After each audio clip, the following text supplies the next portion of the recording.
Walk into any park at 60 in the morning, my friend, and tell me what you see. You'll see a handful of men, maybe 2 or 3, moving with intention, running, stretching, walking with purpose, and almost every one of them is under 40. Then look at the benches. Look at the cafe windows. Look at the cars idling in the parking lot. That's where the men over 60 are sitting, watching, already winding down a day they haven't even started yet. This is not a coincidence. This is not nature. This is not what happens to a male body when it crosses an arbitrary line on a calendar.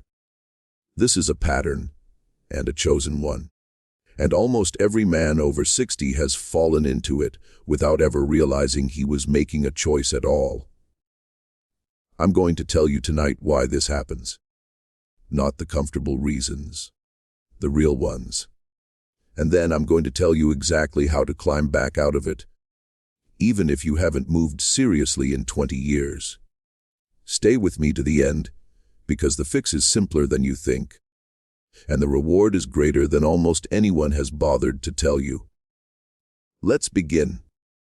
Let me get something out of the way immediately, my friend, because this is where every conversation about older men and fitness goes wrong. It is not your body. Your body did not betray you. Your body is not the reason you stopped.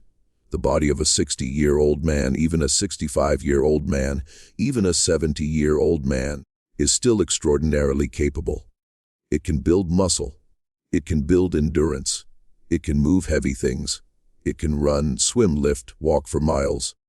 The science on this is now overwhelming and undeniable. Men in their 70s have built more muscle in 12 weeks of training than they had at 50.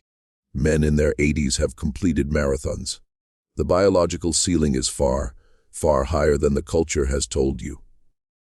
So if it isn't the body, what is it? It's the story.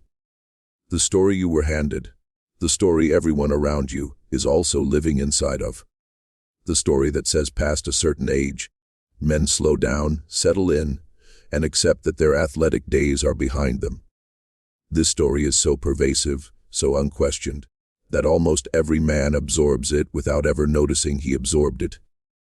He starts moving less. He starts identifying himself as someone who used to be active. He starts using phrases like, "art my age," and "back in my day," and his body. Hearing this every day begins to act accordingly. The body doesn't decide to stop. The mind decides to stop, and the body, obedient creature that it is, simply complies. Then the man looks in the mirror and concludes that his body has failed him, when in fact his body did exactly what it was told. This is the first and most important thing you have to understand if you're going to fix this. The reason so few men over 60 are athletic has almost nothing to do with what is biologically possible at 60. It has to do with what is culturally expected at 60, and the willingness of almost every man to quietly accept those expectations as truth. The men who break the pattern, the ones who stay athletic into their 70s and 80s, are not genetic outliers.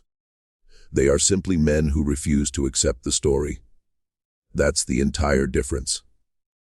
Here's the second reason this pattern is so hard to escape, my friend, and it traps even the men who want to escape it. When an older man decides to try to get back into shape, who does he compare himself to? Almost always his 35-year-old self. The man he was when he last felt strong.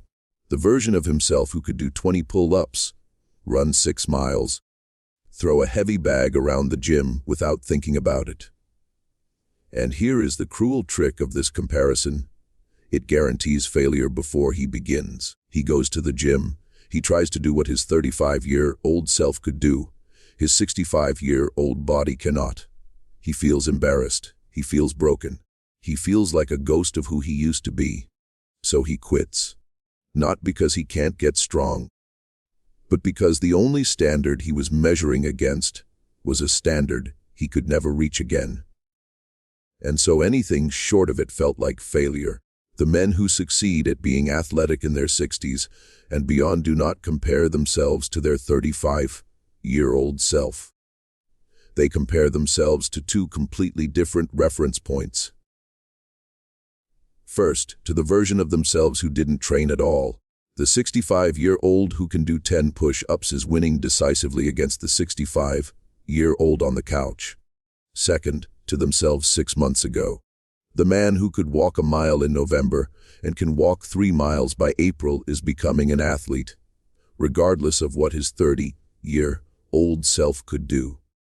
This shift in comparison is one of the most important psychological moves a man can make.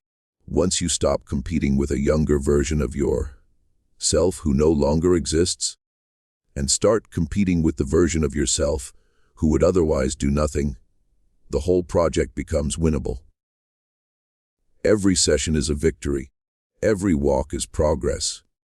Every small gain is real, because you've finally chosen a standard that honors where you actually are. The trap of the wrong comparison destroys more older men's fitness journeys than any injury ever has. Escape it, and almost everything else becomes possible. Now, let me tell you the part of this conversation that nobody wants to talk about, because it's uncomfortable. The reason so few men over 60 are athletic is not just because they stopped working out. It's because they started sitting.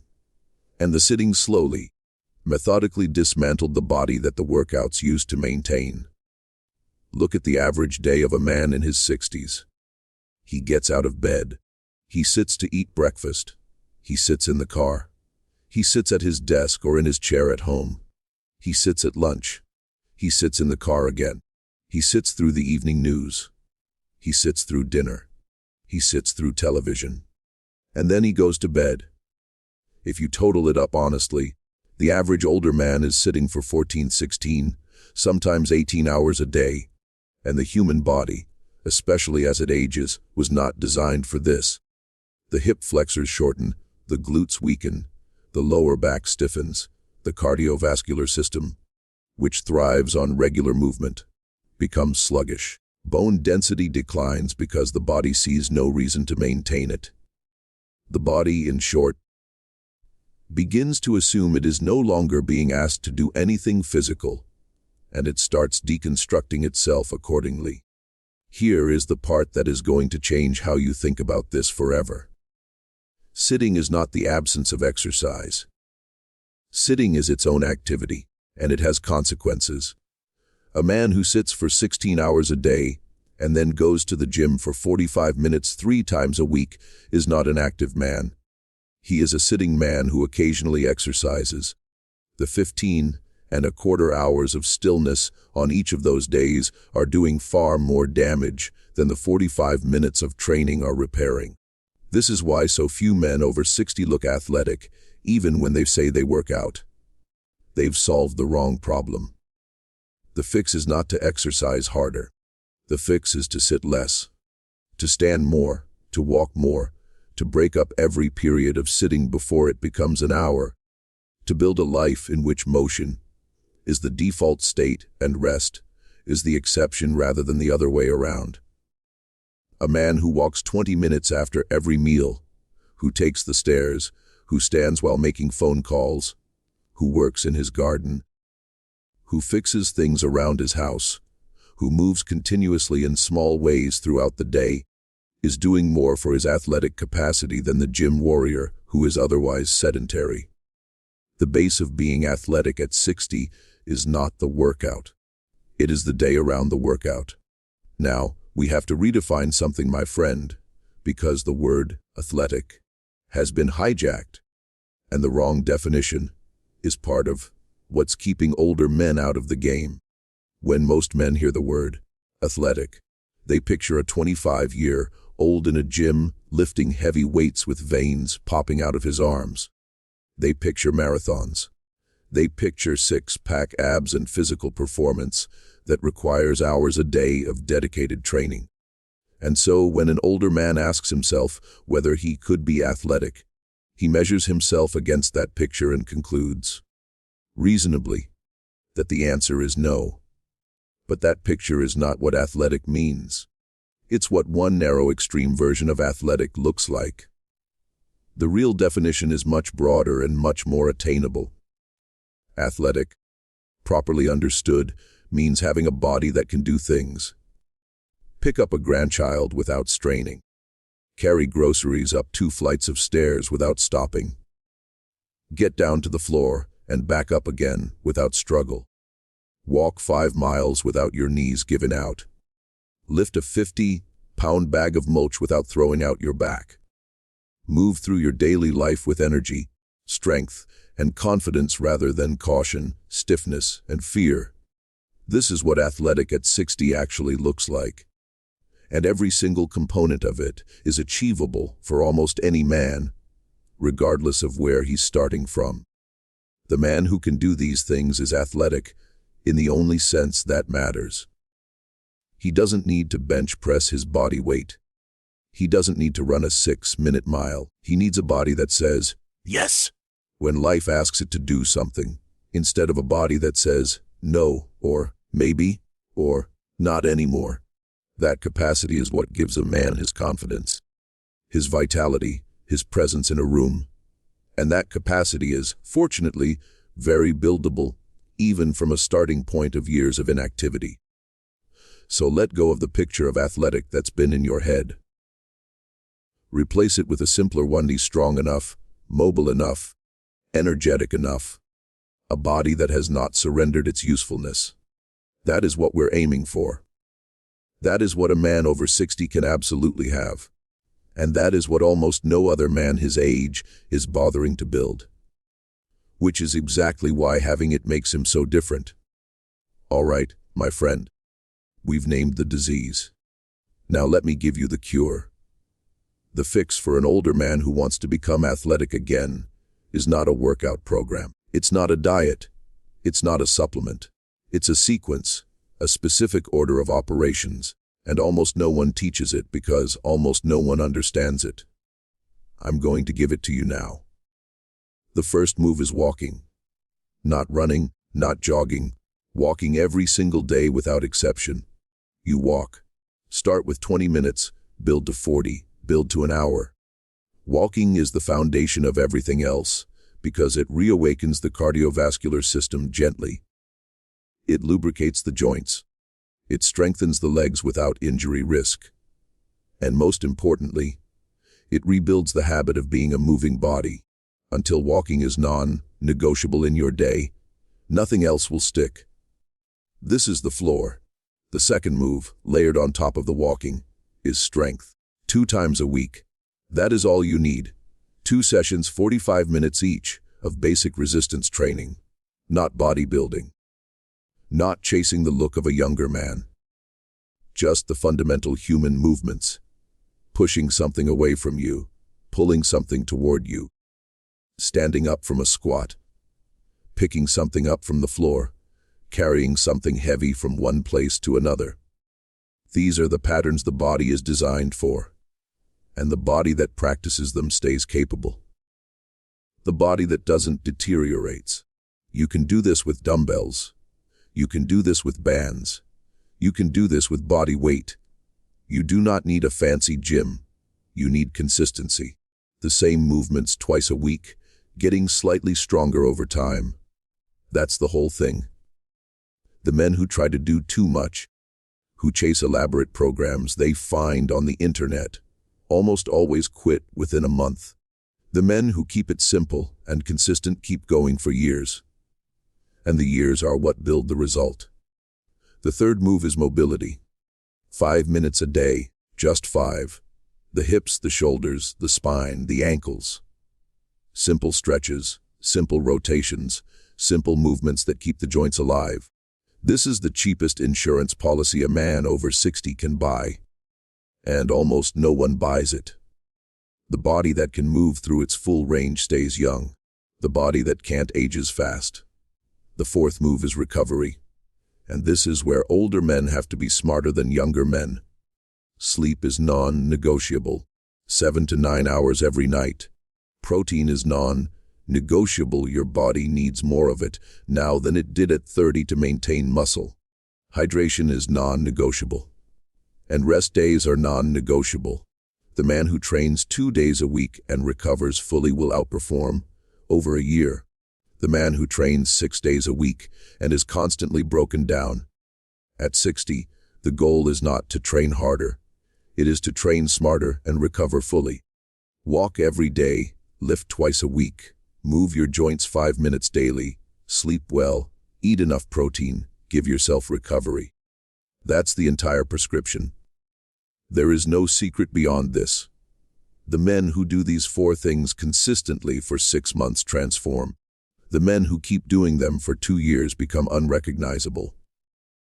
Not because the protocol is magic, but because the protocol is reliable, and because almost no one else their age is doing it. So there it is, my friend, the reason so few men over 60 are athletic, and the way back. It isn't the body. It's the story you were given, and the wrong comparisons you've been making, and the sitting that's quietly eating away at the foundation underneath you, and a definition of athletic that was never meant for you anyway. Fix those. Follow the simple sequence I just gave you, and the body responds. It always responds. The biology hasn't gone anywhere. Only the belief that the biology has gone anywhere. But I want to leave you with the deeper truth, because the workout plan is not the real lesson here. The real lesson is that being athletic at 60 and beyond is not just about looking good or feeling good, although you will look and feel dramatically better. It's about something larger. It is about refusing to accept the diminishment that the culture has told you is inevitable. It is about being a man whose body is still capable, still useful, still alive in a world where almost every other man your age has quietly given up on his. This refusal is one of the most powerful things you can do at any age. It is good for your body. It is good for your mind. It is good for the people around you, who get to be around a man who has not surrendered. It is good for the rest of your years, however many there are, because every one of them is dramatically better lived inside a body that works than inside a body that has been allowed to fall apart. You do not need a different body, my friend. You need a different decision. The decision to walk today, the decision to lift this week, the decision to stop telling yourself the story that your athletic days are behind you. They are not behind you. They are waiting for you on the other side of the most basic, boring, repeatable habits that almost no other man your age is willing to build. Be the one who builds them. The cost is small, the return is enormous, and the man you become at the end of it is the man you should have been all along. If this hits something in you, leave a like. Subscribe for more honest conversations about strength, age, and the kind of life still available to men who refuse to surrender. And tell me in the comments where you're starting. Walking, lifting, both. Until next time, my friend. Stand up, move, and don't ever let anyone, including yourself, tell you that your body's best days are behind you. They aren't. They're waiting.